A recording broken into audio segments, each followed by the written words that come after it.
Good morning. ഇന്ന് നമ്മൾ പുതിയൊരു അധ്യായമാണ് പറയാൻ പോകുന്നത്.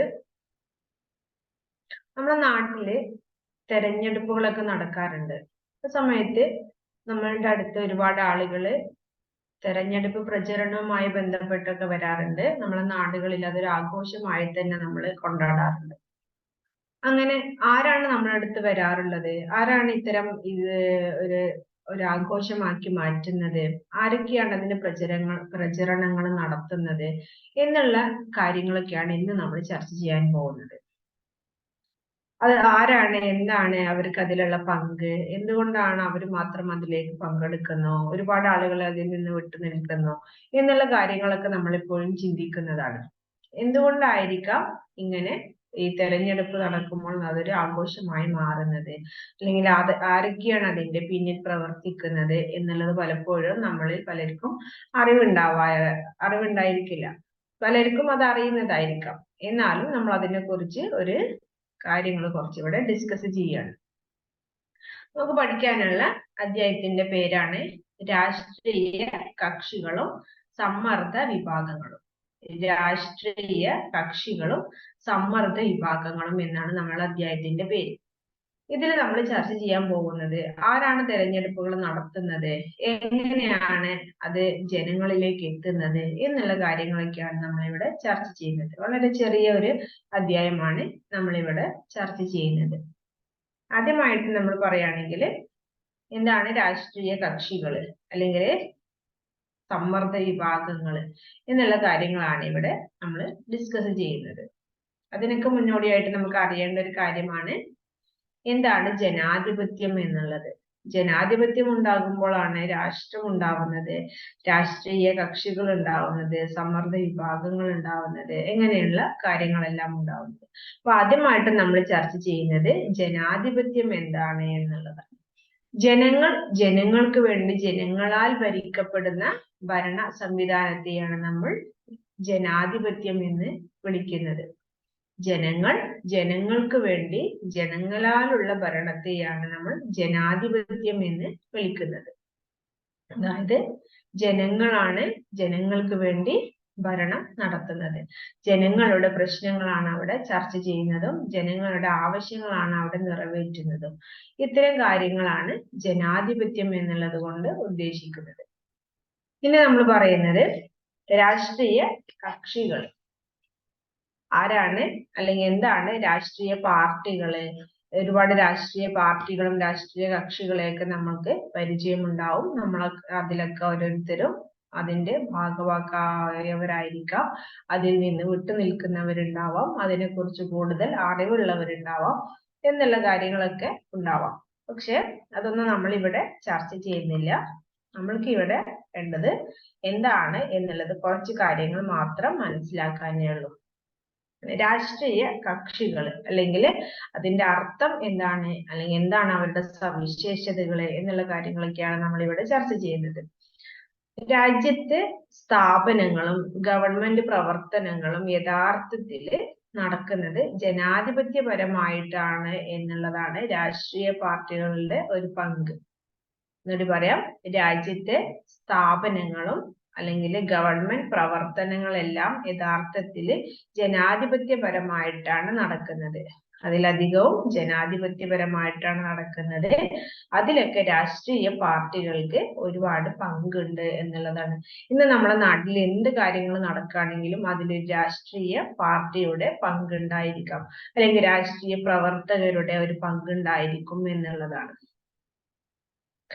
രാഷ്ട്രീയ പാർട്ടികളുടെ അല്ലെങ്കിൽ രാഷ്ട്രീയ പ്രവർത്തകരുടെ ഒരു പങ്കുണ്ടാവുന്നത് കൊണ്ടാണ് ഇന്ന് നമ്മുടെ നാട്ടില് പല കാര്യങ്ങളും നേടിയെടുക്കാൻ സാധിക്കുന്നത്. അതിന് പിന്നിൽ പ്രവർത്തിക്കാൻ ഒരുപാട് കൈകളുള്ളത് കൊണ്ടാണ്. ഇപ്പൊ രാജ്യത്തെ എല്ലാ സ്ഥാപനങ്ങളും അതുപോലെ ഗവൺമെന്റ് പ്രവർത്തനങ്ങളൊക്കെ യഥാർത്ഥത്തിൽ ജനാധിപത്യപരമായിട്ട് നടക്കാൻ ഒരു രാഷ്ട്രീയ പാർട്ടി അതിൽ പങ്കുണ്ടായിരിക്കും എന്നുള്ളതാണ്. അതുപോലെ ജനങ്ങള് തെരഞ്ഞെടുപ്പിൽ പങ്കെടുക്കുവാന്, ഭരണപരമായിട്ടുള്ള കാര്യങ്ങളിൽ സഹകരിക്കുവാന്, സഹായിക്കാനൊക്കെ രാഷ്ട്രീയ അവബോധം ഉണ്ടാക്കുന്നതിന്, അതുപോലെ നിയമപരമായിട്ടുള്ള പല കാര്യങ്ങളും രൂപീകരിക്കുന്നതിന്, ഇതിനൊക്കെയാണ് നമ്മുടെ രാഷ്ട്രീയ പാർട്ടികൾ നമ്മളെ സഹായിക്കുന്നത്. ജനങ്ങളെ തെരഞ്ഞെടുപ്പിലേക്ക് എത്തിക്കുകയും ജനങ്ങൾക്ക് തെരഞ്ഞെടുപ്പിന് വേണ്ട കാര്യങ്ങൾ മനസ്സിലാക്കി കൊടുക്കുന്ന, അതുപോലെ ജനങ്ങളുടെ ആവശ്യങ്ങൾ മനസ്സിലാക്കുന്ന, ജനങ്ങൾക്ക് അത് സഹായങ്ങൾ പലതും എത്തിച്ചു കൊടുക്കുന്നത്, അല്ലെങ്കിൽ നിയമപരമായിട്ടുള്ള പല കാര്യങ്ങളും നമ്മളെ നാട്ടിൽ നടത്തുന്നത്, അല്ലെങ്കിൽ രാഷ്ട്രീയ ഒരു അവബോധം ഉണ്ടാക്കി കൊടുക്കുന്നതൊക്കെ ഇന്ന് നമ്മുടെ നാട്ടിലുള്ള രാഷ്ട്രീയ പ്രവർത്തകർ അല്ലെങ്കിൽ രാഷ്ട്രീയ പാർട്ടികളാണ്, രാഷ്ട്രീയ കക്ഷികളാണ് എന്ന് നമുക്ക് പറയാം. അവരുണ്ടായിരുന്നില്ല എങ്കിൽ ഇന്ന് നമുക്ക് രാഷ്ട്രീയ പാർട്ടികളെ കുറിച്ചോ രാഷ്ട്രീയ കക്ഷികളെ കുറിച്ചോ ഒന്നും നമുക്ക് തിരിച്ചറിവുണ്ടാവാതെ പോകുമായിരുന്നു. അല്ല എങ്കിൽ നമുക്ക് അതിനെക്കുറിച്ചൊന്നും ഒരു അവബോധം തീരെ ഇല്ലാത്തവരായിട്ട് മാറും. അതുപോലെ നമ്മളെ പല ആവശ്യങ്ങളും നമുക്ക് നിറവേറ്റാൻ കഴിയാതെ പോവുകയും ചെയ്യുമായിരുന്നു. അതുകൊണ്ടാണ് നമ്മൾ രാഷ്ട്രീയ പാർട്ടികൾക്ക് ഒരുപാട് പ്രാധാന്യമുണ്ട് എന്ന് പറയുന്നത്. നമ്മുടെ ജനാധിപത്യ വ്യവസ്ഥിതിയിൽ രാഷ്ട്രീയ പാർട്ടികൾക്ക് വലിയ പങ്കുണ്ട്. രാഷ്ട്രീയ പാർട്ടികളുടെ സഹായ സഹകരണം നമുക്ക് എപ്പോഴും ഉണ്ടായിരിക്കും എന്നുള്ളതാണ്. അത് ഏത് രാഷ്ട്രീയ പാർട്ടികളാണെങ്കിലും രാഷ്ട്രീയ കക്ഷികളാണെങ്കിലും അവരുടേതായ ചില നിയമങ്ങളിലൂടെയും നിർദ്ദേശങ്ങളിലൂടെയും അവരുടെ കാര്യങ്ങൾ ചെയ്ത് നിർവഹിച്ചു തരുന്നുണ്ട്.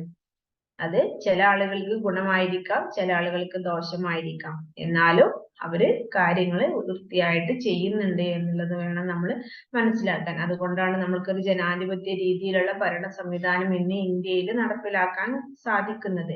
ഇല്ല എങ്കിൽ രാഷ്ട്രീയ പാർട്ടികളും ഒന്നുമില്ല, രാഷ്ട്രീയ പാർട്ടികൾ കൃത്യമായിട്ട് പ്രവർത്തനങ്ങൾ ചെയ്യുന്നില്ല എങ്കിൽ ഇന്ന് നമുക്ക് ജനാധിപത്യ രീതിയിലുള്ള ഒരു ഭരണ സംവിധാനം ഉണ്ടാവാതിരിക്കാനായിരുന്നു സാധ്യത. പക്ഷെ ഇന്ന് നമ്മൾക്ക് ജനാധിപത്യ രീതിയിലുള്ള ഭരണ സംവിധാനമാണ് ഉള്ളത്. പല രാജ്യങ്ങളിലും രാജ്യഭരണങ്ങളാണ് നമ്മൾ കാണുന്നത്. അവിടെ ജനാധിപത്യ രീതിയിലുള്ള ഭരണമല്ല. ഒരു രാജാവ് ഉണ്ടായിരിക്കും, രാജാവും രാജാവിനോട് ബന്ധപ്പെടുന്ന കുറച്ച് അനുയായികളും അവരാണ് ഭരണം നടത്തുന്നത്. ജനങ്ങളുടെ പ്രശ്നങ്ങൾ എന്താണ്, പ്രയാസങ്ങൾ എന്തൊക്കെയാണ് ഒന്നും അവര് മനസ്സിലാക്കുന്നില്ല. അവർക്ക് അവരുടേതായ ചില നിലപാടുകളും ഒക്കെയാണ് അവര് നടപ്പിലാക്കുന്നത്. അതിൽ കൂടുതലും ജനങ്ങൾക്ക് അനുകൂലമാവുന്നതുണ്ടാവാം, പ്രതികൂലമാവുന്നതും ഉണ്ടാവാം. ജനങ്ങളുടെ ആവശ്യങ്ങൾ കണ്ടറിഞ്ഞ് മനസ്സിലാക്കണമെങ്കിൽ ജനങ്ങളിൽ നിന്ന് തന്നെ ആളുകളെ തിരഞ്ഞെടുത്ത് ജനങ്ങൾക്ക് വേണ്ടി പ്രവർത്തിക്കുന്ന ആളുകളായിരിക്കണം എന്നുള്ളത് കൊണ്ടാണ് ഇന്ത്യയിൽ ഒരു ജനാധിപത്യ രീതിയിലുള്ള ഭരണ സംവിധാനമാണ് എന്ന് നമ്മൾ പറയപ്പെടുന്നത്. ഈ രാഷ്ട്രീയ പാർട്ടികൾ എന്താണ് എന്നുള്ളതാണ്. അതായത് രാഷ്ട്രീയ സമ്പ്രദായം നിലനിൽക്കണമെങ്കിൽ അല്ലെങ്കിൽ അതിനൊരു പ്രത്യേക ഉദ്ദേശമൊക്കെ ഉണ്ടാവണമെങ്കിൽ പൊതുവായിട്ടൊരു ലക്ഷ്യബോധം ഉണ്ടായിരിക്കണം എന്നുള്ളതാണ്. അവർക്ക് ചില പ്രതീക്ഷകളും ചില ആഗ്രഹങ്ങളും പൊതുവായിട്ടുള്ള ചില തത്വങ്ങളൊക്കെ ഉണ്ടായിരിക്കണം. ഒരു പാർട്ടിയിലുള്ള ആളുകൾക്ക് എല്ലാവർക്കും ഒരേ സ്വരത്തിലായിരിക്കണം അവരുടെ ആവശ്യങ്ങൾ. അല്ലെങ്കിൽ അതിൽ നിന്ന് വിട്ടു നിൽക്കുന്നവരാണെങ്കിൽ അവർ ആ പാർട്ടിയിൽ നിന്ന് പുറത്തു പോകുന്നതാവും കൂടുതലും നല്ലത്. ഒരു പാർട്ടിയിൽ നിൽക്കുമ്പോൾ ആ പാർട്ടിയുടെ ബേസിൽ അല്ലെങ്കിൽ ആ പാർട്ടി പറയുന്ന കാര്യങ്ങള്, പാർട്ടിയിൽ ഒരു അഭിപ്രായമാണ് ഉണ്ടായിരിക്കേണ്ടത്. അവർക്ക് എല്ലാവർക്കും പൊതുവായിട്ടൊരു തത്വം ഉണ്ടായിരിക്കണം. അങ്ങനെ സംഘടിതമായിട്ടാണ് ആ ഒരു വിഭാഗം ആളുകൾ പ്രവർത്തിക്കുന്നത്. അങ്ങനെ നിൽക്കുന്ന ഒരു വിഭാഗത്തെ, അങ്ങനെ ഒരു സംഘടിതമായി നിൽക്കുന്ന ആ ഒരു ഗ്രൂപ്പിനെയാണ് നമ്മൾ പാർട്ടി എന്ന് പറയുന്നത്. അതിൽ ഗിൽക്രിസ്റ്റ് എന്ന് പറയുന്ന ഒരു പൊളിറ്റീഷ്യൻ ഉണ്ടായിരുന്നു, ഒരു പൊളിറ്റിക്കൽ അല്ലെങ്കിൽ രാഷ്ട്രീയ ചിന്തകൻ. അദ്ദേഹത്തിന്റെ അഭിപ്രായത്തിൽ എന്താണ് രാഷ്ട്രീയ പാർട്ടികൾ എന്നുള്ളത് അദ്ദേഹം വിശദീകരിക്കുന്നുണ്ട്. അദ്ദേഹത്തിന്റെ അഭിപ്രായത്തിൽ അദ്ദേഹം പറയാണ്, ഒരേ രാഷ്ട്രീയ അഭിപ്രായമുള്ളവർ ഒരു രാഷ്ട്രീയ യൂണിറ്റായി പ്രവർത്തിച്ച് ഗവൺമെന്റിന്റെ നിയന്ത്രണം ഏറ്റെടുക്കുവാൻ ലക്ഷ്യമിടുന്ന സംഘടിതമായിട്ടുള്ള ഒരു വിഭാഗം പൗരന്മാരെയാണ് രാഷ്ട്രീയ പാർട്ടികൾ എന്നുള്ളത് കൊണ്ട് ഉദ്ദേശിക്കുന്നത്. അതായത് ഒരു ഗ്രൂപ്പിന് കൃത്യമായിട്ട് ഒരു എയിം ഉണ്ടായിരിക്കും, പ്രത്യേക ഒരു ലക്ഷ്യം ഉണ്ടായിരിക്കും. ആ ലക്ഷ്യബോധത്തോടു കൂടിയാണ് അവരെല്ലാവരും പ്രവർത്തിക്കുന്നത്. ആ ഒരു യൂണിറ്റ് ആയിട്ടാണ് അവർ പ്രവർത്തിക്കുന്നത്. അവർക്ക് പരസ്പരം വിദ്വേഷങ്ങളില്ല. അവരെല്ലാവരും ഒരൊറ്റ ഐഡിയോളജിയിലാണ് മുന്നോട്ട് പോകുന്നത്. ഒരു ലക്ഷ്യബോധമുണ്ട്. അവർക്ക് പ്രത്യേകിച്ച് ഒരു തത്വം ഉണ്ടായിരിക്കും. ആ തത്വത്തിന് അടിസ്ഥാനത്തിലാണ് അവര് അവരുടെ പാർട്ടിയിൽ ഉൾക്കൊള്ളുന്നതും അവരവിടെ അവരുടെ കാര്യങ്ങൾ പ്രവർത്തനങ്ങളൊക്കെ ചെയ്തു തീർക്കുന്നത്. അങ്ങനെ വരുന്ന ഒരു യൂണിറ്റിനെ, അങ്ങനെ വരുന്ന ഒരു ഗ്രൂപ്പിനെയാണ് നമ്മൾ രാഷ്ട്രീയ പാർട്ടികൾ എന്നുള്ളത് കൊണ്ട് ഉദ്ദേശിക്കുന്നത്. അടുത്ത് നമ്മൾ പറയുന്നത് അതിന്റെ സവിശേഷതകളാണ്. സവിശേഷതകൾ നമുക്ക് കുറച്ച് പറയുന്നുണ്ട്. അത് സംഘടിതമായ ഒരു വിഭാഗം ആളുകൾ ചേർന്നതാണ് രാഷ്ട്രീയ കക്ഷികൾ എന്നുള്ളത് കൊണ്ട് ഉദ്ദേശിക്കുന്നത്. സംഘടിതമായ ഒരു വിഭാഗം ആളുകൾ ചേരുന്നതാണ് രാഷ്ട്രീയ കക്ഷികൾ. നമ്മൾ പറഞ്ഞ ഒരു ഗ്രൂപ്പ് ഓഫ് പീപ്പിൾ അവരുടെ ഒരൊറ്റ എയിമിലേക്ക് അവരെല്ലാവരും കേന്ദ്രീകരിച്ച് മുന്നോട്ട് പോകുന്ന ആ ഒരു വിഭാഗത്തെയാണ് നമ്മൾ രാഷ്ട്രീയ കക്ഷികള് എന്നുള്ളത് കൊണ്ട് ഉദ്ദേശിക്കുന്നത്.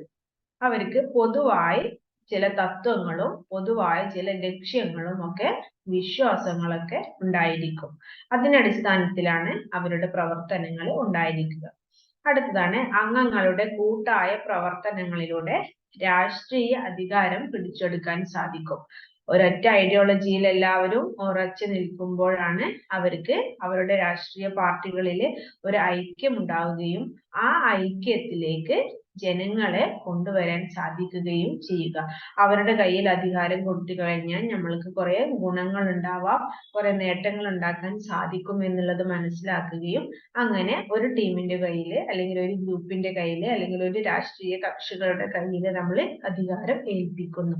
അത് അവരുടെ പവറിനനുസരിച്ചും അവരുടെ ഒരു കൂട്ടായ പ്രവർത്തനത്തിനനുസരിച്ചുമാണ് നമ്മൾ ഓരോ വിഭാഗങ്ങളെയും അധികാരങ്ങൾ ഏൽപ്പിക്കുന്നത്. അടുത്തതാണ് ഗവൺമെന്റിന്റെ മേലുള്ള നിയന്ത്രണത്തിന് ഭരണഘടനാപരവും അതുപോലെ സമാധാനപരവുമായ രീതികളിൽ സ്വീകരിക്കണം എന്നുള്ളതാണ്. ഭരണഘടനയ്ക്കെതിരായിട്ടുള്ള കാര്യങ്ങളൊന്നും ഈ രാഷ്ട്രീയ കക്ഷികൾ ചെയ്യാൻ പാടില്ല. അതുപോലെ ആളുകൾക്കെതിരെയായിട്ടുള്ള ചില ലക്ഷ്യങ്ങളും ഉണ്ടാവാൻ പാടില്ല. എല്ലാ സമൂഹങ്ങൾക്കും ഒരേ രീതിയിൽ ഗുണം ചെയ്യുന്ന രീതിയിലായിരിക്കണം ഓരോ രാഷ്ട്രീയ കക്ഷികളുടെയും ഓരോ രാഷ്ട്രീയ പാർട്ടികളുടെയും പ്രവർത്തനങ്ങൾ ഉണ്ടായിരിക്കേണ്ടത്. ഭരണഘടനാപരമായിട്ടും ആ ഒരു കാര്യങ്ങൾ അവര് ചിന്തിച്ചു വേണം ചെയ്യാൻ. എല്ലാവർക്കും സമാധാനം കൊടുക്കാനുള്ള ഒരു ഭരണ സംവിധാനം ഓരോ രാഷ്ട്രീയ കക്ഷികൾക്കും പാർട്ടികൾക്കും ഉണ്ടായിരിക്കണം എന്നുള്ളതാണ്. മറ്റൊന്നാണ് അവര് ലക്ഷ്യമിടുന്ന ചില മാർഗങ്ങളെ അധികാരത്തിൽ എത്തിക്കഴിഞ്ഞാല് അത് അവരുടെ നയങ്ങളാക്കി മാറ്റും എന്നുള്ളതാണ്. അവർക്ക് ആദ്യ കാലഘട്ടങ്ങളിൽ ഒരു ലക്ഷ്യബോധം ഉണ്ടായിരിക്കും. ഇന്ന കാര്യങ്ങൾ നമ്മൾ ചെയ്തു തീർക്കേണ്ടതുണ്ട്. നമ്മൾക്ക് ഭരണം കിട്ടിക്കഴിഞ്ഞാൽ നമ്മൾ ജനങ്ങൾക്ക് വേണ്ടി എന്തെല്ലാം കാര്യങ്ങൾ ചെയ്തു തീർക്കും എന്നുള്ളത് അവർക്കൊരു ധാരണ ഉണ്ടായിരിക്കും, അവർക്കൊരു ലക്ഷ്യബോധം ഉണ്ടായിരിക്കും. അതിനു വേണ്ടിയാണ് അവരെപ്പോഴും പ്രയത്നിക്കുക. അങ്ങനെ ആളുകള് അവരുടെ കയ്യിൽ അധികാരം കൊടുക്കുകയും അധികാരം കയ്യിൽ കിട്ടിക്കഴിഞ്ഞാല് അവര് അതിനു വേണ്ടി നേരത്തെ അവർ ഉണ്ടാക്കി വെച്ച ഒരു ലക്ഷ്യബോധമുണ്ട്, ആ ലക്ഷ്യബോധം ചെയ്തു തീർക്കാൻ വേണ്ടിയാണ് അവര് പിന്നീട് ശ്രമിച്ചു കൊണ്ടിരിക്കുക. അതായിരിക്കും പിന്നീട് അവരുടെ നയങ്ങള്. ആ നയങ്ങൾക്ക് വേണ്ടി അവര് ഒത്തൊരുമിച്ച് പ്രവർത്തിക്കുകയും അങ്ങനെയാണ് ഒരു ഭരണകക്ഷി അല്ലെങ്കിൽ ഒരു രാഷ്ട്രീയ കക്ഷിയെ എല്ലാവരും വിശ്വസിക്കുന്നതും അംഗീകരിക്കുന്നതും. അവരുടെ കയ്യിൽ അധികാരം കൊടുത്തു കഴിഞ്ഞാൽ അവർക്ക് നമ്മൾക്ക് വേണ്ടി പലതും ചെയ്തു തരാൻ കഴിയും എന്നുള്ളൊരു വിശ്വാസത്തിന് പുറത്താണ് നമ്മൾ ഓരോ വിഭാഗങ്ങളെയും ഓരോ രാഷ്ട്രീയ പാർട്ടികളുടെ കയ്യിലും നമ്മൾ അധികാരം ഏൽപ്പിക്കുന്നത്. അടുത്ത് പറയുന്നത് തെരഞ്ഞെടുപ്പ് അല്ലെങ്കിൽ രാഷ്ട്രീയ പാർട്ടികള് അവരുടെ ചുമതലകളാണ്. ഓരോ രാഷ്ട്രീയ പാർട്ടികൾക്കും പ്രത്യേക ചുമതലകളുണ്ട്. അത് ഭരണകക്ഷികളാണെങ്കിലും പ്രതിപക്ഷ കക്ഷികളാണെങ്കിലും അവർക്ക് എല്ലാവർക്കും പ്രത്യേകിച്ച് അധികാരങ്ങളുണ്ട് അല്ലെങ്കിൽ അവർക്ക് ചുമതലകളുണ്ട് എന്നാണ് പറയപ്പെടുന്നത്. തെരഞ്ഞെടുപ്പ് വേളകളിൽ രാഷ്ട്രീയ കക്ഷികളാണ് സ്ഥാനാർത്ഥികളെ നാമനിർദ്ദേശം ചെയ്യുന്നത്. നമ്മൾ നേരത്തെ ഫസ്റ്റിൽ ഞാൻ ക്ലാസ് തുടങ്ങിയപ്പോൾ പറഞ്ഞു, നമ്മുടെ നാട്ടില് തെരഞ്ഞെടുപ്പ് നടക്കാറുണ്ട്. ഈ തെരഞ്ഞെടുപ്പ് നടക്കുന്ന സമയത്ത് നമ്മളുടെ അടുത്തൊക്കെ ഒരുപാട് ആളുകൾ വരാറുണ്ട്. അവര് പ്രചരണാർത്ഥം വരാറുണ്ട്, അല്ലെങ്കിൽ സ്ഥാനാർത്ഥികൾ ആരൊക്കെയാണെന്ന് നമുക്ക് പറഞ്ഞു തരാൻ വരാറുണ്ട്.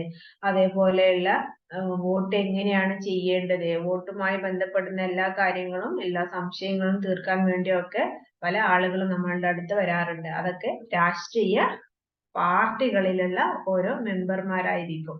ഈ രാഷ്ട്രീയ പാർട്ടികളാണ് അല്ലെങ്കിൽ അവർക്ക് ഉണ്ടായിരിക്കേണ്ട ചുമതലകളാണ്, അവർ നമ്മൾക്ക് ചെയ്തു തരേണ്ട കാര്യങ്ങളും അവരെന്തെല്ലാമാണ് നാട്ടിൽ ചെയ്തു തീർക്കേണ്ടത് അല്ലെങ്കിൽ ജനങ്ങൾക്ക് ചെയ്തു കൊടുക്കേണ്ടത് എന്നുള്ള കാര്യങ്ങളാണ് ഇനി നമ്മൾ പറയാൻ പോകുന്നത്. അതാണ് അവരുടെ ചുമതലകൾ എന്നുള്ളത് കൊണ്ട് ഉദ്ദേശിച്ചത്. അങ്ങനെ തെരഞ്ഞെടുപ്പ് വേളകളിലെ രാഷ്ട്രീയ കക്ഷികള് സ്ഥാനാർത്ഥികളെ നാമനിർദ്ദേശം ചെയ്യുന്നു. ആരാണ് ആരാണ് പാർട്ടിയിൽ സ്ഥാനാർത്ഥികളായി നിൽക്കേണ്ടത് എന്നുള്ളത് മനസ്സിലാക്കുകയും അവരുടെ കൂട്ടത്തിൽ ഏറ്റവും എഫിഷ്യന്റ് ആയിട്ടുള്ള ആളുകളെ തിരഞ്ഞെടുക്കുകയും അവര് ഈ സ്ഥാനാർത്ഥിയായി അവര് നാമനിർദ്ദേശം ചെയ്യുന്നു. അതേപോലെ തന്നെ അടുത്തൊരു കാര്യമാണ് അവരുടെ സ്ഥാനാർത്ഥിക്ക് പിന്തുണ ലഭിക്കുന്നതിന് വേണ്ടിയുള്ള എല്ലാ പ്രചരണങ്ങളും അവര് നടത്തുന്നു. അടുത്തതാണ് തെരഞ്ഞെടുപ്പിൽ ഭൂരിപക്ഷം ലഭിക്കുന്ന ഗ്രൂപ്പ് ആയിരിക്കും ഗവൺമെന്റ് രൂപീകരിക്കുകയും അവരുടെ നയങ്ങൾ നടപ്പിലാക്കുകയും ചെയ്യുന്നത്. നമ്മൾ സ്വാഭാവികമായിട്ടും കാണുന്നതാണ്, ഭൂരിപക്ഷം വരുന്ന ഗ്രൂപ്പ് തന്നെ ആയിരിക്കും ഭരണകക്ഷികളായിട്ട് വരികയും അവർക്ക് അതിനു മുന്നേ ഉണ്ടാക്കി വെച്ച ലക്ഷ്യബോധങ്ങളും നയങ്ങളൊക്കെ ഉണ്ടാവും. അതൊക്കെ അവര് ഭരണ കാലഘട്ടങ്ങളിൽ ജനങ്ങൾക്ക് വേണ്ടി ചെയ്തു തീർക്കും എന്നുള്ളതാണ്. അവര് അധികാരത്തിൽ വന്നു കഴിഞ്ഞാൽ. അടുത്തതാണ് അധികാരത്തിൽ ഇല്ലാത്ത ചില കക്ഷികൾ ഉണ്ടാവും. അവര് പ്രതിപക്ഷമായിട്ട് പ്രവർത്തിച്ച് സർക്കാരിന്റെ പ്രവർത്തനങ്ങളെ സൂക്ഷ്മമായിട്ട് പരിശോധിക്കുകയും സർക്കാർ ചെയ്യുന്ന അല്ലെങ്കിൽ ഭരണപക്ഷം ചെയ്യുന്ന കാര്യങ്ങളെ എല്ലാ തെറ്റുകളുണ്ടോ എന്നുള്ളത് മനസ്സിലാക്കുകയും തെറ്റുകളെ ചൂണ്ടിക്കാട്ടുകയും അതിന് എതിരായിട്ട് പ്രവർത്തിക്കുകയും ചെയ്യും എന്നുള്ളതാണ്. എങ്കിൽ മാത്രമാണ് ഭരണകക്ഷികളായിട്ടുള്ള ആളുകള് അത് തിരുത്തി ജനങ്ങൾക്ക് നല്ല രീതിയിലുള്ള ഒരു പ്രവർത്തനം ആ നാട്ടില് കാഴ്ചവെക്കുകയുള്ളൂ. അതുകൊണ്ട് പ്രതിപക്ഷ വിഭാഗക്കാര് എപ്പോഴും സൂക്ഷ്മമായി ഭരണപക്ഷത്തെ നിയന്ത്രിച്ചു കൊണ്ടിരിക്കും, നിരീക്ഷിച്ചു കൊണ്ടിരിക്കും. എങ്കിൽ മാത്രമാണ് ഒരു നല്ല ഭരണം നമ്മുടെ നാട്ടിൽ ഉണ്ടാവുകയുള്ളൂ എന്നുള്ളതാണ്.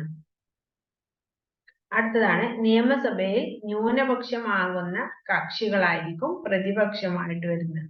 ഭൂരിപക്ഷം വരുന്ന ആളുകളായിരിക്കും ഭരണകക്ഷികളായി മാറുക. ന്യൂനപക്ഷം വരുന്ന ആളുകളായിരിക്കാം പ്രതിപക്ഷമായി മാറുക. ഇതെല്ലാം പാർട്ടികളാണ്, പാർട്ടികളുടെ ചുമതലകളാണ്, ഓരോ പാർട്ടികളിലും നടക്കുന്ന കാര്യങ്ങളാണ്. ഇതൊക്കെ നമുക്ക് അറിയുന്ന കാര്യങ്ങളാണ്, സ്ഥിരമായിട്ട് നമ്മൾ ന്യൂസുകളിലും നമ്മളുടെ നാട്ടുകളിലൊക്കെ നമ്മൾ കണ്ട് മനസ്സിലാക്കുന്നതാണ്. ഞാനന്ന് പുസ്തകത്തിലുള്ളത് കൊണ്ട് ജസ്റ്റ് ഒന്ന് പറഞ്ഞു പോകുന്നു എന്ന് മാത്രമേ ഉള്ളൂ. അടുത്തതാണ് ജനങ്ങളിൽ അവബോധം വളർത്തുന്നതിനും പൊതുജനാഭിപ്രായം രൂപീകരിക്കുന്നതിനുമുള്ള പല സഹായങ്ങളും രാഷ്ട്രീയ പാർട്ടികളാണ് ചെയ്യുന്നത്. പല എന്തെങ്കിലും അഭിപ്രായ വ്യത്യാസങ്ങൾ ഉള്ളതൊക്കെ രാഷ്ട്രീയ പാർട്ടികൾ നമ്മളെ അടുത്ത് വന്ന് ചോദിച്ച് മനസ്സിലാക്കാറുണ്ട്. അതിനെതിരെ അവര് അല്ലെങ്കിൽ അതിനനുസരിച്ചുള്ള ഒരു പ്രവർത്തനവും അവര് നടത്താറുണ്ട്. അടുത്തതാണ് ജനങ്ങളുടെ ആവശ്യങ്ങളെ സംയോജിപ്പിച്ച് ഗവൺമെന്റിനെ അറിയിക്കുക. ജനങ്ങൾക്ക് എന്തെങ്കിലും ആവശ്യങ്ങളുണ്ടല്ലോ, ആ നാട്ടിൽ എന്തെങ്കിലും ആവശ്യങ്ങളുണ്ടോ, എന്തെങ്കിലും സഹായങ്ങൾ വേണം, അല്ലെങ്കിൽ റോഡ് നിർമ്മാണം, പാലം നിർമ്മാണം, ഇതൊക്കെ രാഷ്ട്രീയ പാർട്ടികൾ ഗവൺമെന്റിലേക്ക് അറിയിക്കുകയും ഗവൺമെന്റിൽ നിന്നാണ് പിന്നീട് നമുക്ക് അതിനുള്ള പണം പാസ്സാവുന്നതും. ഗവൺമെന്റ് അറിഞ്ഞുകൊണ്ടാണ് നമുക്ക് അത്തരത്തിലുള്ള റോഡ് നിർമ്മാണവും പാലം നിർമ്മാണവും അങ്ങനെയുള്ള എല്ലാ കാര്യങ്ങളും നമ്മുടെ നാട്ടിൽ വരുന്നത്. തോട് നിർമ്മാണം, കുളം നിർമ്മാണം, ഇതെല്ലാം നടക്കുന്നുണ്ട്. അടുത്തതാണ് അവർ ജനങ്ങളെയും ഗവൺമെന്റ് സ്ഥാപനങ്ങളെയും ബന്ധിപ്പിക്കാൻ സഹായിക്കുന്നു. ജനങ്ങൾക്ക് പറയേണ്ട കാര്യങ്ങൾ നേരിട്ട് പറയാൻ നമുക്ക് കഴിയാത്ത ഒരു സാഹചര്യം ഉള്ളത് കൊണ്ട് നമ്മള് പൊളിറ്റിക്കൽ ലീഡേഴ്സിനെ അറിയിക്കുകയും അല്ലെങ്കിൽ പൊളിറ്റിക്കൽ പാർട്ടീസിനെ, രാഷ്ട്രീയ പാർട്ടികളെ അറിയിക്കുകയും അവരുടെ ലീഡറാണ് അത് പിന്നീട് അതിന്റെ ഗവൺമെന്റ് സംവിധാനത്തിലേക്ക് എത്തിക്കുന്നതും. അങ്ങനെയാണ് നമ്മളുടെ ആവശ്യങ്ങളെല്ലാം ഗവൺമെന്റുകൾ അറിയുന്നതും ഗവൺമെന്റ് അതിനുള്ള പണം പാസ്സാക്കുകയും ഗവൺമെന്റ് അറിഞ്ഞുകൊണ്ട് നമുക്ക് അത്തരത്തിലുള്ള സഹായ സഹകരണങ്ങളെ ലഭിക്കുകയും ചെയ്യുന്നത്. അടുത്തത് ഇന്ത്യയിലെ രാഷ്ട്രീയ പാർട്ടികൾ അതുപോലെ ഒരുപാട് സഹായങ്ങളൊക്കെ നമുക്ക് ചെയ്യുന്നുണ്ട്. പല സമ്പ്രദായങ്ങളിലും മുഖ്യമായ സവിശേഷതകൾ ഉണ്ടാകുന്നുണ്ട്. ഇന്ത്യയിലെ രാഷ്ട്രീയ പാർട്ടി സമ്പ്രദായത്തില് മുഖ്യമായിട്ടുള്ള പല സവിശേഷതകളുണ്ട്. അതില് കുറച്ചെണ്ണാണ് ഇവിടെ കാണിച്ചിരിക്കുന്നത്. അതായത് വോട്ട് നേടുന്നതിന് വേണ്ടി ഏതെങ്കിലും ഒരു വൈകാരിക പ്രശ്നത്തിലാണ് ഈ വോട്ടുകൾ പിടിച്ചെടുക്കുന്നത്. ഈ രാഷ്ട്രീയ കക്ഷികളെ അവരുടെ ശ്രദ്ധ കേന്ദ്രീകരിക്കാൻ വേണ്ടി ഇത്തരത്തിലുള്ള ചില ടിപ്സുകളൊക്കെ ഓരോ വർഷവും അവർ ഇറക്കാറുണ്ട്. എങ്ങനെയാണ് വോട്ട് സ്വീകരിക്കുന്നത് അല്ലെങ്കിൽ വോട്ട് നേടിയെടുക്കുന്നത് എന്നുള്ള കാര്യങ്ങളാണ് ഇതിൽ പറയുന്നത്. അത് 1970 ഗരീബി ഹട്ടാവോ എന്നുള്ള ഒരു മുദ്രാവാക്യമായിരുന്നു ഉണ്ടായിരുന്നത്. അത് 1980 ഇന്ദിര ഇന്ത്യ ആകുന്നു അല്ലെങ്കിൽ ഇന്ത്യ ഈസ് ഇന്ദിര എന്നുള്ള ഒരു ആപ്തവാക്യം ഉണ്ടായിരുന്നു. ഇന്ദിര ഇന്ത്യയാകുന്നു എന്നുള്ള ഒരു ആപ്തവാക്യമാണ്. 1980 തന്നെ രാജീവ് ഗാന്ധിയുടെ നേതൃത്വത്തില് മറ്റൊരു രീതി കൂടി ഉണ്ടായിട്ടുണ്ട്. 21ാം നൂറ്റാണ്ടിലേക്ക് എന്നുള്ള മറ്റൊരു ഒരു വാക്യം കൂടി വന്നിട്ടുണ്ട്. അങ്ങനെ 1999 ഫീൽ ഗുഡ്, ഇതൊക്കെ അവര് ഓരോ ആപ്തവാക്യങ്ങൾ പോലെ ഇറക്കുകയും അതിനു വേണ്ടി പ്രവർത്തിക്കുകയും അതാണ് അവരുടെ അജണ്ട എന്നുള്ളത് മനസ്സിലാക്കാൻ 2009 ആം ആദ്മി എന്നുള്ള ഒരു സംഘടനയല്ല, ഒരു രീതി അവർക്ക് ഉണ്ടായിരുന്നു. ഇതിലൂടെയൊക്കെ അവർ മനസ്സിലാക്കുന്നത്, അവര് കാണിച്ചിരുന്നത് ജനങ്ങളെ എങ്ങനെയൊക്കെയാണ് അവരെ ശ്രദ്ധ പിടിച്ചെടുക്കാൻ സാധിക്കും എന്നുള്ളതായിരുന്നു. ഇതിനു വേണ്ടിയാണ് അവർ പ്രവർത്തിച്ചിരുന്നത്. അവർക്ക് ഓരോരോ ലക്ഷ്യബോധം ഉണ്ടായിരുന്നു എന്ന് നമ്മൾ പറഞ്ഞു. അപ്പൊ ഓരോ ലക്ഷ്യങ്ങൾ ഉണ്ടായിരിക്കാം, ആ ലക്ഷ്യങ്ങളിലേക്കാണ് അവര് എത്തിയിരുന്നത്. അപ്പൊ അതിനു വേണ്ടിയാണ് ഇന്ത്യയിലെ രാഷ്ട്രീയ പാർട്ടികൾ ഓരോരുത്തരും അവരുടേതായ ചില സമ്പ്രദായങ്ങളിലൂടെ അവര് ഒരുപാട് സവിശേഷതകൾ ഇറക്കുകയും ആ സവിശേഷതകൾക്ക് വേണ്ടി അവർ പ്രവർത്തിക്കുകയും ചെയ്യുന്നു. ജനങ്ങളെയും അത് മനസ്സിലാക്കുകയും അവബോധം ഉണ്ടാക്കുകയും അതിലേക്ക് ജനങ്ങളെയും എത്തിക്കുകയാണ് ഓരോ രാഷ്ട്രീയ പാർട്ടികളും ചെയ്തുകൊണ്ടിരുന്നത്. അങ്ങനെ കേന്ദ്രത്തിലും സംസ്ഥാനത്തിലും അധികാരത്തിലെത്തുവാൻ മത്സരിക്കുന്ന ഒരുപാട് ഔദ്യോഗിക രാഷ്ട്രീയ പാർട്ടികളുണ്ട്. അതുപോലെ ഒരു ബഹുകക്ഷി സമ്പ്രദായമാണ് ഇന്ത്യയിലുള്ളത്. ഒരൊറ്റ വ്യക്തി അല്ലെങ്കിൽ ഒരൊറ്റ കക്ഷി അല്ലെങ്കിൽ ഒരൊറ്റ പാർട്ടി ആയിട്ടല്ലായിരുന്നു ഇന്ത്യയിൽ ഭരണം നടത്തിയിരുന്നത്. ആദ്യ കാലഘട്ടങ്ങളിൽ 1980 വരെ ഒരൊറ്റ കക്ഷിയായിട്ടായിരുന്നു ഭരണം നടത്തിയിരുന്നത്. അതായത് കോൺഗ്രസ് ആയിരുന്നു ആ കാലഘട്ടം വരെ ഒരു ഭരണകക്ഷിയായിട്ട് നിലനിന്നിരുന്നത്. ഭരണകക്ഷിക്ക് അവർക്ക് എതിരായിട്ട് പ്രവർത്തിക്കാൻ ആരും അന്ന് ഉണ്ടായിരുന്നില്ല. കോൺഗ്രസ് ആയിരുന്നു 1980 വരെ ഉണ്ടായിരുന്നത്. അതിനുശേഷമാണ് പിന്നീട് മറ്റു പാർട്ടികളൊക്കെ ഭരണകക്ഷികളായിട്ട് വരികയും ഒക്കെ ചെയ്തിട്ടുണ്ടായിരുന്നത്. അതായത് കേന്ദ്രത്തിലും സംസ്ഥാനത്തിലും ഒരൊറ്റ പാർട്ടി അല്ല ഇന്നും ഭരിക്കുന്നത്, കക്ഷികളായിട്ടാണ്. ഒരുപാട് പാർട്ടികൾ കൂടിച്ചേർന്ന് കക്ഷികൾ ഗ്രൂപ്പുകളായി മാറുകയും അങ്ങനെ കക്ഷി രാഷ്ട്രീയമാണ് ഇന്ന് നമുക്ക് ഒരു ബഹുകക്ഷി രാഷ്ട്രീയം എന്ന് തന്നെ പറയാം. ബഹുകക്ഷി രാഷ്ട്രീയ സമ്പ്രദായമാണ് ഇന്ത്യയിലുള്ളത്. കേന്ദ്രത്തിലായാലും സംസ്ഥാനത്തിലായാലും അവർ അധികാരത്തിലെത്തുന്നത് മത്സരിച്ച് ആ ഒരു രീതിയിലാണ് എന്ന് പറയാം. പിന്നെ ഇന്ത്യയിലെ സമകാലിക പാർട്ടി സമ്പ്രദായം ദേശീയ തലത്തിലും സംസ്ഥാന പ്രാദേശിക തലങ്ങളിലും രണ്ടും വ്യത്യസ്ത രീതികളിലായിട്ടാണ് കേന്ദ്രീകരിച്ചിരിക്കുന്നത്. ഇന്ത്യയിലെ സമകാലിക പാർട്ടി സമ്പ്രദായം ദേശീയ തലത്തിലും സംസ്ഥാന തലത്തിലും രണ്ടും വ്യത്യസ്ത രീതിയിലാണ് ഇന്ന് കേന്ദ്രീകരിച്ചിരിക്കുന്നത് എന്നുള്ളതാണ്. സംസ്ഥാന തലങ്ങളിലും സംസ്ഥാന തലങ്ങളിലും കേന്ദ്ര തലത്തിലും ഒരേ വ്യക്തികൾ അല്ലെങ്കിൽ ഒരേ രാഷ്ട്രീയ പാർട്ടികളോ ഒരേ രാഷ്ട്രീയ കക്ഷികളോ അല്ല ഭരിക്കുന്നത്. വ്യത്യസ്ത സംസ്ഥാനങ്ങളിൽ വ്യത്യസ്ത രാഷ്ട്രീയ കക്ഷികളും പാർട്ടികളുമാണ് ഭരിക്കുന്നത്. അതേപോലെ തന്നെ കേന്ദ്രത്തിലും മറ്റൊരു രാഷ്ട്രീയ കക്ഷികളാണ് ഭരണം നടത്തുന്നത് എന്നുള്ളതാണ്. പിന്നെ രാഷ്ട്രീയ പാർട്ടികളെ മത്സര സ്വഭാവമുള്ളവയായിരിക്കും. ഓരോ രാഷ്ട്രീയ പാർട്ടികളും വ്യത്യസ്ത രീതിയിൽ അവരുടെ മത്സര സ്വഭാവങ്ങൾ കാണിച്ചുകൊണ്ടിരിക്കും. ഏത് വ്യക്തിക്കാണെങ്കിലും നമ്മൾ ജയിക്കണം അല്ലെങ്കിൽ നമ്മുടെ പാർട്ടി ജയിക്കണം, നമ്മളിൽ ഓരോരുത്തരും ജയിക്കണം എന്നുള്ള ഒരു ഫീല് ഉണ്ടായിരിക്കും. അതിനെതിരെ അല്ലെങ്കിൽ അതിനു വേണ്ടിയാണ് അവരെപ്പോഴും പ്രവർത്തിച്ചു കൊണ്ടിരിക്കുക. അപ്പൊ രാഷ്ട്രീയ പാർട്ടികൾ തമ്മിൽ തന്നെ ഒരു മത്സരം ഉണ്ടായിരിക്കാം. രാഷ്ട്രീയ പാർട്ടികളിലെ വ്യക്തികൾ തമ്മിലും മത്സരങ്ങൾ ഉണ്ടായിരിക്കാം എന്നുള്ളതാണ്. കക്ഷികൾ തമ്മിലല്ല തെരഞ്ഞെടുപ്പിൽ മത്സരിക്കുന്നത്, മറിച്ച് കൂട്ടുകക്ഷികൾ തമ്മിലാണ്. മത്സരിക്കുന്നതും അവര് ആ ഒരു രീതിയിലാണ്, കക്ഷികളായിട്ടാണ് മത്സരിക്കുന്നത്. ഒരു ഗ്രൂപ്പ് അല്ലെങ്കിൽ ഒരു പാർട്ടി ഒറ്റക്കോ അല്ലെങ്കിൽ ഒരു വ്യക്തി ഒറ്റക്കോ അല്ല മത്സരിക്കുന്നത്, ഒരു ടീമായിട്ടാണ്, ഒരു കൂട്ടുകക്ഷിയായിട്ടാണ് അവര് മത്സരിക്കുന്നത്. ഓരോ പ്രദേശങ്ങളിലും വ്യത്യസ്ത പാർട്ടിക്കാര് ഒരുമിച്ച് കൂടി ചേർന്ന് ഒരു കക്ഷിയായി മാറുകയും ആ കക്ഷി രാഷ്ട്രീയമാണ് എല്ലായിടത്തും നടക്കുന്നത്. അങ്ങനെയാണ് ഒരു മത്സര സ്വഭാവം അവർക്ക് ഉണ്ടാകുന്നത്. അവർ ഓരോരുത്തരും സഖ്യങ്ങളായിട്ട് മാറുകയും അതിലെ പങ്കാളികള് ഇതിലെ ഓരോ സംസ്ഥാനങ്ങളിലും വ്യത്യസ്ത രീതികളിലായിരിക്കും, വ്യത്യസ്ത സ്വഭാവക്കാരായിരിക്കാം, വ്യത്യസ്ത വിഭാഗക്കാരായിരിക്കാം, വ്യത്യസ്ത പാർട്ടിക്കാരായിരിക്കാം. എന്നാലും അവരൊരു ഗ്രൂപ്പായി കക്ഷികളായിട്ടാണ് മാറുന്നത്.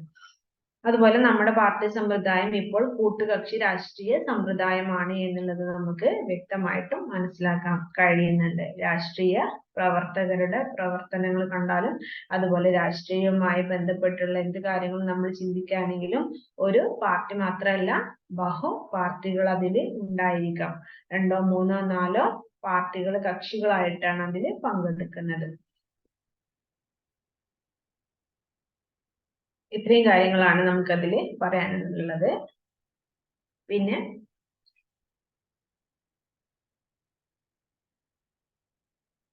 നെക്സ്റ്റ് നമുക്ക് പറയാനുള്ളത് ഇന്ത്യയിലെ രാഷ്ട്രീയ പാർട്ടികളെ നമുക്ക് പല വിഭാഗങ്ങളായിട്ട് തരംതിരിക്കാൻ പറ്റുന്നുണ്ട്. അതായത് തെരഞ്ഞെടുപ്പ് കമ്മീഷൻ ഇന്ത്യയിലെ രാഷ്ട്രീയ പാർട്ടികളെ ചിഹ്നങ്ങളുടെ അടിസ്ഥാനത്തിൽ തരംതിരിച്ചിട്ടുണ്ട്.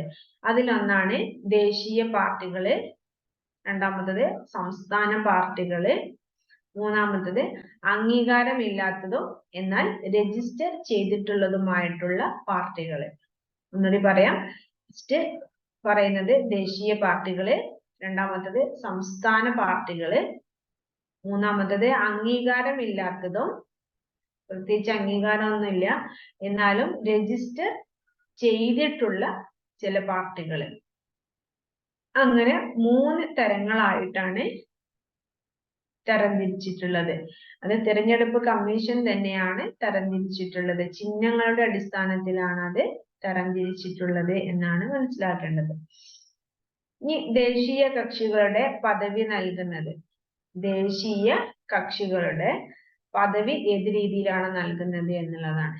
അതിൽ 4 അതിൽ കൂടുതലോ സംസ്ഥാനങ്ങളിൽ അംഗീകരിക്കുന്ന പാർട്ടികളാണെങ്കിൽ അവരെ ദേശീയ കക്ഷിയായിട്ടാണ് കണക്കാക്കുന്നത്. 4 അതിൽ കൂടുതലോ സംസ്ഥാനങ്ങളിൽ അംഗീകാരമുള്ള ഒരു പാർട്ടി ആയിരിക്കണം എങ്കിൽ അവരെ നമ്മൾ ഒരു ദേശീയ കക്ഷിയായിട്ടാണ് കണക്കാക്കുന്നത്. എങ്ങനെയാണ് നമ്മൾ ദേശീയ കക്ഷിയാണോ, സംസ്ഥാന പാർട്ടിയാണോ, അംഗീകാരമില്ലാത്ത പാർട്ടിയാണോ എന്നൊക്കെ തെരഞ്ഞെടുപ്പ് കമ്മീഷൻ ഡിവൈഡ് ചെയ്തിട്ടുള്ളത് എന്നുള്ളതാണ് ഇന്ന് നമ്മൾ പറയുന്നത്. അപ്പൊ ദേശീയ കക്ഷിയാണോ എന്നുള്ളത് നോക്കാൻ എന്താണ് ചെയ്യേണ്ടത്? 4 അതിൽ കൂടുതലോ സംസ്ഥാനങ്ങളിൽ അംഗീകാരമുള്ള പാർട്ടി ആയിരിക്കണം. രണ്ടാമത് പറയുന്നത് ലോകസഭാ തെരഞ്ഞെടുപ്പുകളിൽ 4% സീറ്റുകളെങ്കിലും കിട്ടിയിരിക്കണം, അല്ലെങ്കിൽ സംസ്ഥാന നിയമസഭകളിലെ തെരഞ്ഞെടുപ്പുകളിൽ 3.33% സീറ്റെങ്കിലും കിട്ടിയിരിക്കണം. ഒന്നുകൂടി പറയാം. ലോകസഭാ തെരഞ്ഞെടുപ്പുകളിൽ 4% സീറ്റ് ഉണ്ടായിരിക്കുമെങ്കിൽ അവരെ ദേശീയ കക്ഷിയായിട്ട് കണക്കാക്കും. അതേപോലെ തന്നെ സംസ്ഥാന നിയമസഭാ തെരഞ്ഞെടുപ്പുകളിൽ 3.33% സീറ്റ് കിട്ടിയിരിക്കണം എങ്കിൽ അവരെ ഒരു ദേശീയ കക്ഷിയായിട്ട് കണക്കാക്കും. അതേപോലെ പാർട്ടി നിർത്തിയ എല്ലാ സ്ഥാനാർത്ഥികൾക്കും തെരഞ്ഞെടുപ്പിൽ മൊത്തം കിട്ടിയ വോട്ടിന്റെ 6% ലഭിച്ചിരിക്കണം. അവര് ടോട്ടൽ എത്ര ആ കക്ഷി വിഭാഗക്കാർ അല്ലെങ്കിൽ ആ കക്ഷി പാർട്ടി എത്ര പേരെ നിർത്തിയിട്ടുണ്ടോ ആ സ്ഥാനാർത്ഥികളിൽ ഏകദേശം 6% ആളുകളെങ്കിലും അല്ലെങ്കിൽ 6% വോട്ടെങ്കിലും, ടോട്ടൽ വോട്ടിന്റെ 6% വോട്ടെങ്കിലും കിട്ടിയിട്ടുണ്ട് എങ്കിൽ അവരെ ദേശീയ പാർട്ടിയായി കണക്കാക്കും എന്നുള്ളതാണ്. അപ്പൊ ഏതൊക്കെയാണ് ദേശീയ പാർട്ടികൾ എന്ന് നമുക്ക് നോക്കാം. ആദ്യമായിട്ട് നമ്മൾ പറയുന്നത് INC ആണ്, അതായത് ഇന്ത്യൻ നാഷണൽ കോൺഗ്രസ്. അടുത്തതാണ് നാഷണലിസ്റ്റ് കോൺഗ്രസ് പാർട്ടി, അതായത് NCP. പിന്നെ Bharatiya Janata party BJP, communist party of India CPI, communist party of India Marxist CPIM, Bahujan Samaj party BSP, Bahujan Samaj party BSP, രാഷ്ട്രീയ ജനതാദൾ RJD, രാഷ്ട്രീയ ജനതാദൾ. ഇത്രയാണ് നമ്മുടെ ദേശീയ പാർട്ടികളായി കണക്കാക്കുന്നത്. ഇവർക്ക് ഈ മുകളിൽ പറഞ്ഞ സവിശേഷതകൾ ഉള്ളതാണ്. ഓരോ സംസ്ഥാന തലത്തിലും കേന്ദ്ര തലത്തിലും അവർക്ക് ഉണ്ടായിരിക്കേണ്ട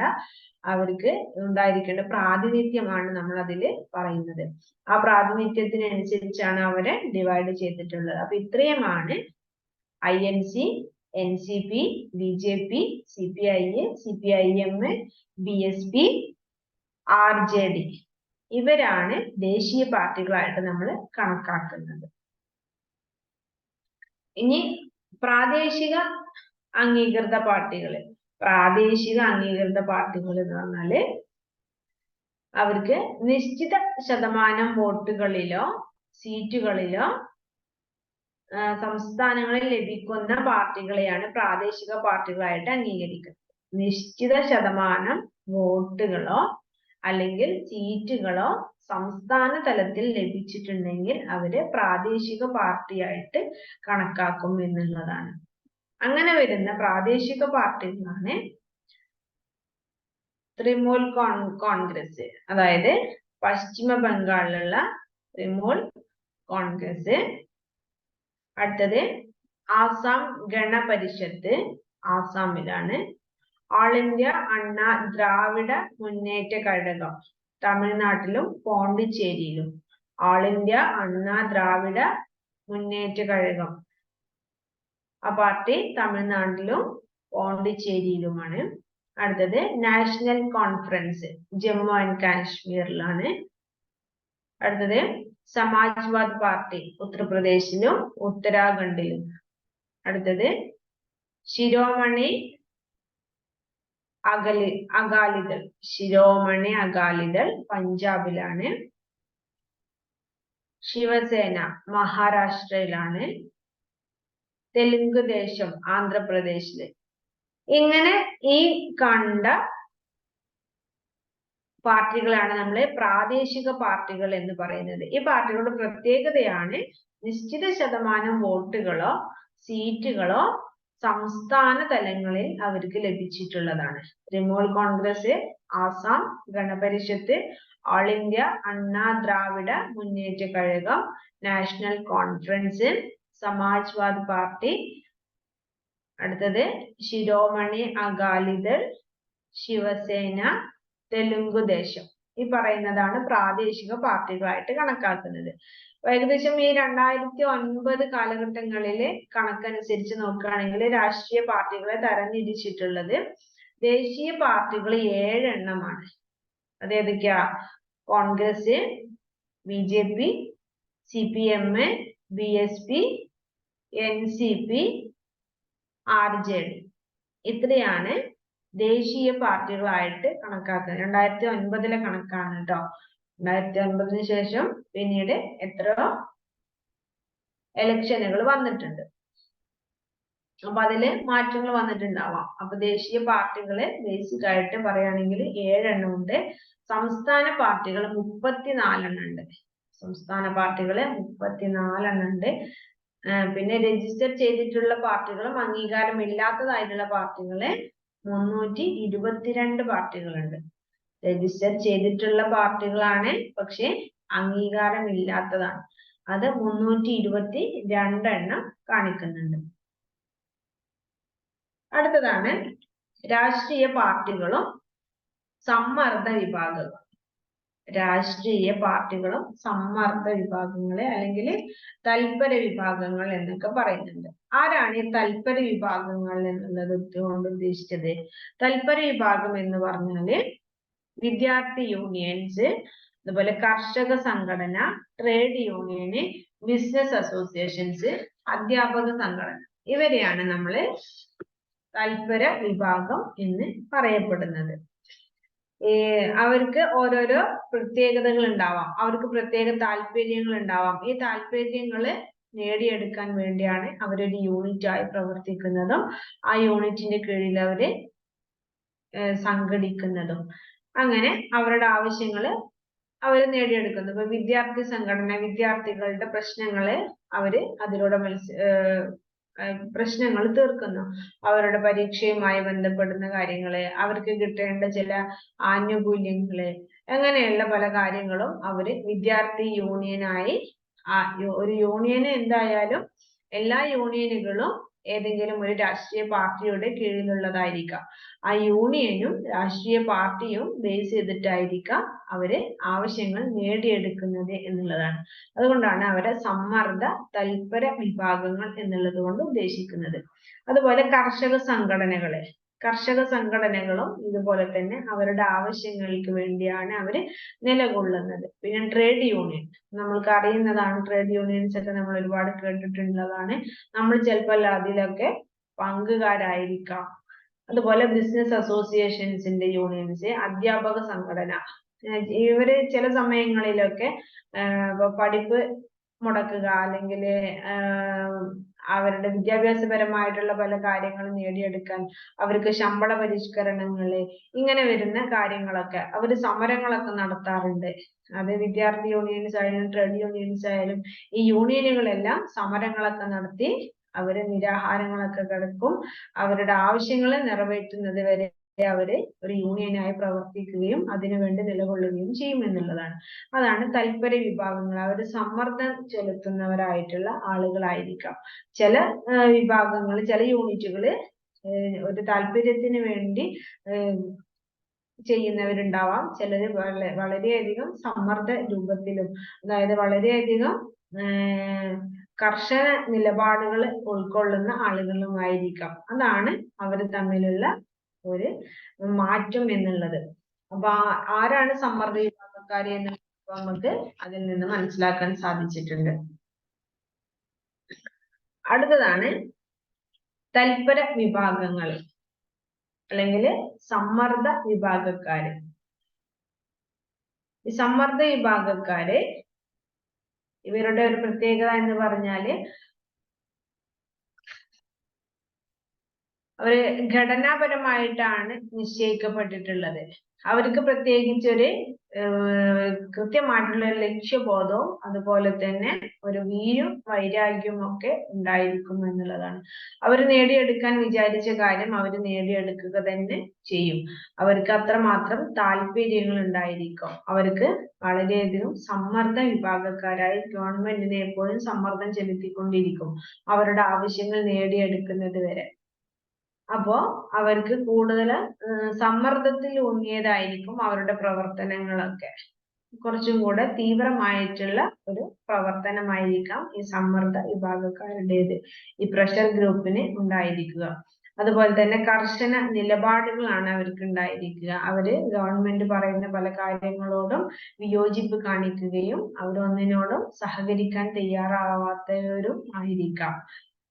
അങ്ങനെ കർശന നിലപാടുകളാണ് അവർക്ക് ഉണ്ടായിരിക്കുക. അടുത്തത് സംരക്ഷിത താല്പര്യങ്ങളും ഊർജിതവുമായിരിക്കും. സംരക്ഷിതവും അതുപോലെ തന്നെ താല്പര്യങ്ങൾ ഊർജിതവുമായിരിക്കും. ആ താല്പര്യം അല്ലെങ്കിൽ അവര് വിചാരിച്ച കാര്യങ്ങൾ, അവരുടെ ആവശ്യങ്ങള് കൃത്യമായി നേടിയെടുക്കുന്നത് വരെ അവര് സമരം ചെയ്തുകൊണ്ടേയിരിക്കും എന്നുള്ളതാണ്. അതാണ് സമ്മർദ്ദ വിഭാഗക്കാരെ കുറിച്ച് നമ്മൾ പറയുന്നത്. അടുത്തതാണ് തൽപര വിഭാഗങ്ങൾ. തൽപര വിഭാഗം എന്ന് പറഞ്ഞാല് അവര് സുസംഘടിതരായിട്ടുള്ള ആളുകളാണ്. ഭയങ്കര സംഘം ചേർന്നായിരിക്കും അവരുടെ എല്ലാ പ്രവർത്തനങ്ങളും ഉണ്ടായിരിക്കുക. ഏതാനും പൊതു താല്പര്യങ്ങൾ അവർക്ക് ഉണ്ടായിരിക്കും. അതുപോലെ അവരെ ഒന്നിച്ച് നിർത്തുന്ന താല്പര്യങ്ങള് വ്യക്തവും അതുപോലെ പ്രത്യേകതയുള്ളതുമായിരിക്കും. അവർക്ക് എന്തെങ്കിലും പ്രത്യേകിച്ച് വലിയ ലക്ഷ്യങ്ങൾ ഉണ്ടായിരിക്കും എന്നുള്ളതാണ്. അവര് എല്ലാവരും സംഘടിക്കുകയും ഈ സംഘടിച്ച ആളുകൾക്ക് എല്ലാവർക്കും ഒരൊറ്റ തീരുമാനമാണ് ഉണ്ടായിരിക്കുക. ഏതാനും പൊതു താല്പര്യങ്ങൾ ഉണ്ടായിരിക്കും. അതേപോലെ തന്നെ അവർ ഒന്നിച്ചു നിർത്തുന്ന ചില താല്പര്യങ്ങളും വ്യക്തവും അത് വളരെയധികം വ്യക്തമായിരിക്കും. അതിനെന്തെങ്കിലും ഒരു പ്രത്യേകതയും ഉണ്ടായിരിക്കും എന്നുള്ളതാണ്. അതുപോലെ അടുത്തതാണ് അംഗങ്ങളെ ഒരുമിച്ച് നിർത്തിയിട്ട് താല്പര്യങ്ങൾ ലഭ്യമാക്കുന്നതിനുള്ള ഒരു സംരക്ഷിത ഊർജവും ഇവർക്കുണ്ട്. അവരെല്ലാവരും ഒരുമിച്ച് നിന്ന് കഴിഞ്ഞാൽ സംഭവം അല്ലെങ്കിൽ കാര്യം നേടിയെടുക്കാൻ സാധിക്കും എന്നുള്ള ഒരു വിശ്വാസം അവർക്ക് ഉണ്ടാവുകയും അവരെല്ലാവരും ഒരുമിച്ച് നിൽക്കുകയുമാണ് ചെയ്യുന്നത്. അങ്ങനെയാണ് അവരുടെ പ്രവർത്തനങ്ങൾ ഉണ്ടാവുന്നത്. അതുപോലെ അവരുടെ വ്യവഹാരങ്ങൾക്കനുസരിച്ച് അവരുടെ പ്രവർത്തികൾക്കനുസരിച്ച് ആണ് അവര് സംഘടിക്കുന്നത്. ചില താല്പര്യങ്ങൾ അവർക്ക് രൂപപ്പെടുന്നു. ഈ താല്പര്യങ്ങൾക്കനുസരിച്ച് അവർ പ്രവർത്തിക്കുന്നു. അങ്ങനെ ഗവൺമെന്റിന്റെ നയങ്ങള് സ്വാധീനിക്കുകയോ അല്ലെങ്കിൽ സ്വാധീനിക്കാതിരിക്കുകയോ ചെയ്യുന്ന ഒരു സമ്പ്രദായമാണ് ഈ തൽപര വിഭാഗക്കാർക്കുള്ളത്.